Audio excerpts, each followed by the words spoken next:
भगवान श्री कृष्ण भगवान विष्णु का ही अवतार हैं। उन्होंने प्रजा को कंस के अत्याचारों से मुक्ति दिलाने के लिए माता देवकी के गर्भ से जन्म लिया था। उनके जन्म के समय को पूरे भारतवर्ष में कृष्ण जन्माष्टमी के रूप में मनाया जाता है। भगवान श्री कृष्ण से संबंधित कई कथाएं मिलती हैं। सबसे ज्यादा सवाल इस बात को लेकर उठते हैं कि क्या सच में भगवान श्री कृष्ण की 16,108 पत्नियां थीं? तो चलिए जानते हैं इसका उत्तर। ये हैं 8 पटरानियां। सनातन धार्मिक शास्त्रों के अनुसार भगवान श्री कृष्ण की 8 पत्नियां थीं। इनके नाम क्रमशः रुक्मणी, जांबवंती, सत्यभामा, कालिंदी, मित्रबिंदा, सत्या, भद्रा और लक्ष्मणा था। महाभारत के अनुसार रुक्मणी भगवान कृष्ण से प्रेम करती थी और उनसे विवाह करना चाहती थी। श्री कृष्ण ने रुक्मिणी का हरण कर उनके साथ विवाह रचाया था। सूर्य पुत्री कालिंदी श्री कृष्ण को पति रूप में पाने की कामना से तप किया। तब कालिंदी की मनोकामना पूर्ण करने के लिए श्री कृष्ण ने उसके साथ विवाह किया। फिर वे एक दिन उज्जैनी की राजकुमारी मित्रबिंदा को स्वयंवर से हर लाए।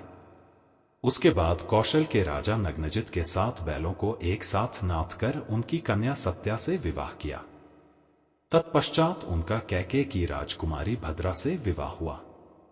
भद्र देश की राजकुमारी लक्ष्मणा भी कृष्ण को चाहती थी, लेकिन परिवार कृष्ण से विवाह के लिए राजी नहीं था। तब लक्ष्मणा को श्री कृष्ण अकेले ही हर कर ले आए।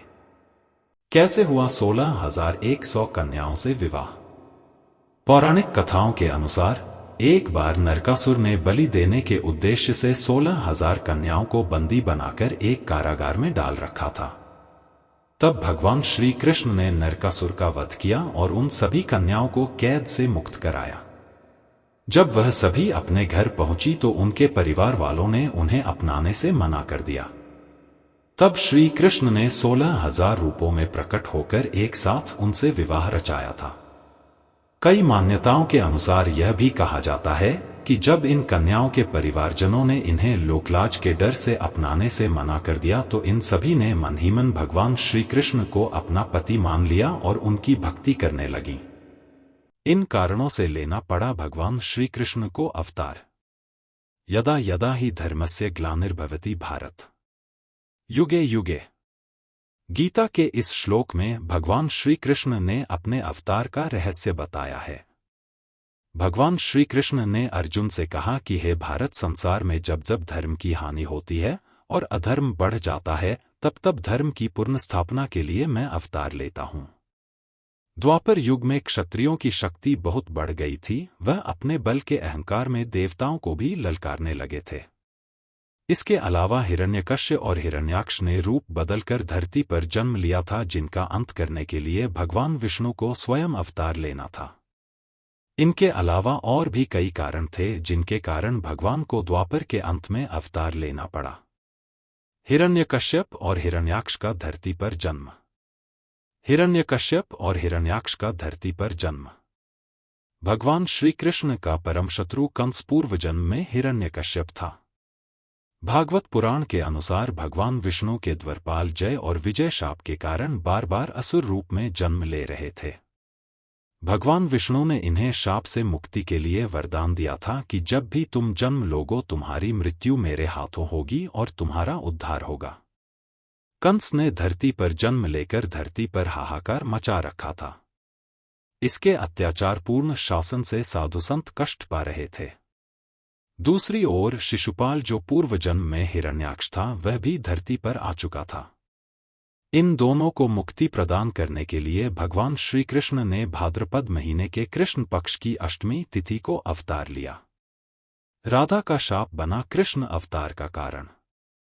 राधा का शाप बना कृष्ण अवतार का कारण। ब्रह्मवैवर्त पुराण में एक कथा है कि एक बार देवी राधा श्री कृष्ण से रूठकर गोलोक से कहीं चली गईं। अवसर का लाभ उठाकर राधा की सखी विरजा श्री कृष्ण के समीप आ गई। इसी बीच राधा का गोलोक में आगमन हुआ और उन्होंने विरजा को श्री कृष्ण के समीप देखकर दोनों को भला बुरा कहने लगीं।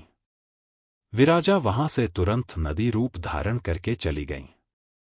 श्री कृष्ण पर नाराज होते हुए देवी राधा को देखकर सुदामा नाम के गोप से सहन नहीं हुआ और उन्होंने देवी राधा के क्रोध को शांत करने के लिए उन्हें समझाने का प्रयास किया।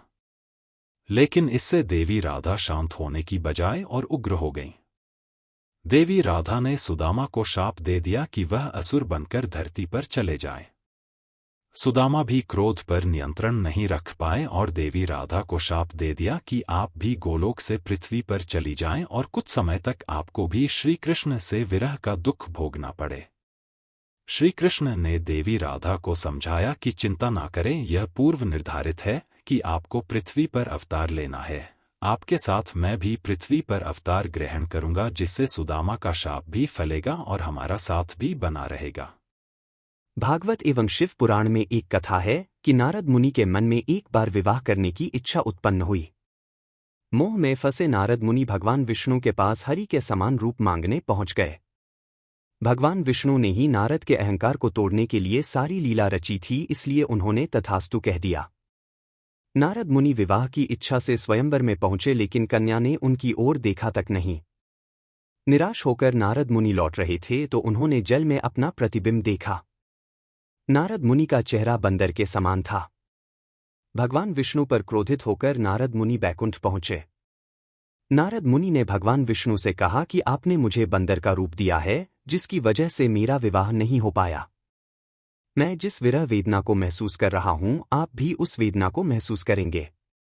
नारद मुनि ने विष्णु भगवान को शाप दे दिया कि आपको धरती पर अवतार लेना होगा और देवी लक्ष्मी से विरह का कष्ट भोगना होगा। नारद मुनि के इसी शाप के कारण भगवान विष्णु को रामावतार में देवी सीता का वियोग और कृष्णावतार में देवी राधा का वियोग सहना पड़ा। कलियुग का आरंभ। कलियुग का आरंभ ईश्वरीय विधान है कि सभी युग के अंत में भगवान का अवतार होता और वह धर्म की स्थापना करते हैं। इसके बाद चल रहा युग समाप्त होता है और नया युग आरंभ होता है। द्वापर में धरती महान योद्धाओं की शक्ति से दहल रही थी। जनसंख्या का भार भी काफी हो गया था। अगर उस युग के योद्धाओं का अंत नहीं होता तो धरती पर शक्ति का असंतुलन हो जाता। शक्ति के संतुलन और नए युग के आरंभ के लिए श्री कृष्ण ने अवतार धारण किया। महाभारत का महायुद्ध शक्ति के संतुलन और धर्म की स्थापना के लिए किया गया था, जिसकी पटकथा स्वयं भगवान श्री कृष्ण ने लिखी थी। महायुद्ध से ही कलियुग के आगमन की आहट शुरू हो गई।